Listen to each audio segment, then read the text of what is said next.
Αγαπητοί μου συνανθρώποι, αγαπητοί μου συμψυχές, καιρό έχω να σας μιλήσω, αλλά δεν σας ξέχασα. Θα ήθελα να σας ευχηθώ καλές γιορτές και το νέο έτος 2025 να σας έρθει με υγεία, με χαρά και πολύ πιο βολικά και χωρίς στεναχώριες μεγάλες. Έχουμε δύσκολες εποχές αυτή τη στιγμή σε όλο τον κόσμο. Πολέμους, μάχες, κακίες, βρυσίματα, άχρηστες κουβέντες, χωρίς πολύ αγάπη και ομόνοια αναμεταξύ στους ανθρώπους.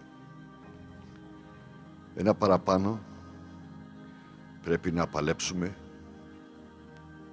να σταθούμε σταθερά, δυνατά απέναντι στους συνανθρώπους μας, στις συμψυχές μας και να δώσουμε κουράγιο ο ένας τον άλλον.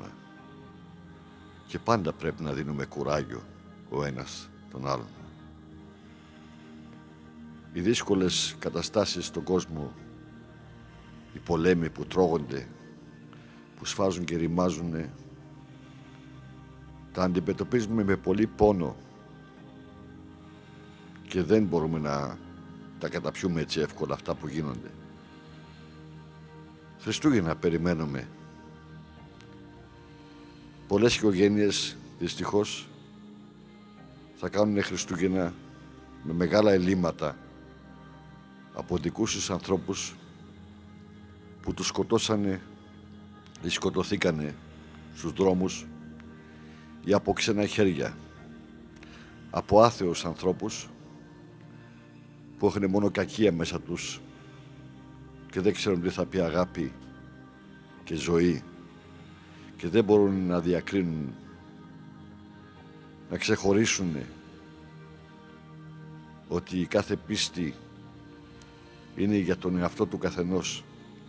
Καμία πίστη δεν κάνει να λέει να σκοτώνουμε άλλους ανθρώπους και να τους μισούμε επειδή πιστεύουν κάτι άλλο. Όσο τόσο παραπάνω, πιο πολύ πρέπει να δίνουμε και να δείχνουμε την αγάπη μας καθημερινώς στην οικογένειά μας, να είμαστε ευγνώμων που υπάρχουν ακόμα αυτοί που ζουν και είναι κοντά μας και μπορούμε να τους αγκαλιάσουμε και να μας αγκαλιάσουν και αυτοί.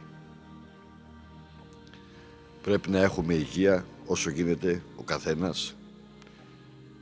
Προβλήματα θα υπάρχουν πάντα. Γι' αυτό να κοιτάξουμε να κάνουμε ό,τι το καλύτερο.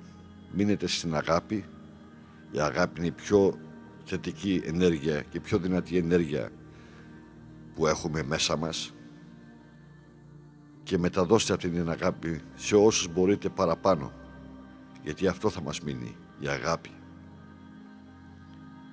Σας εύχομαι καλές γιορτές, καλά Χριστούγεννα, καλή πρωτοχρονιά, υγεία, αγάπη, υπομονή και ό,τι άλλο χρειάζεται για τις οικογένειάς σας.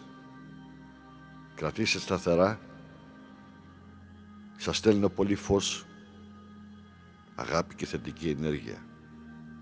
Σας αγαπώ και δεν σας ξέχασα και σύντομα θα τα ξαναπούμε. Θα κάνω βίντεο για σας. Γεια σας αγαπητοί μου συνανθρώποι και συμψύχες. Ο Τάσος Σου. Γεια σας.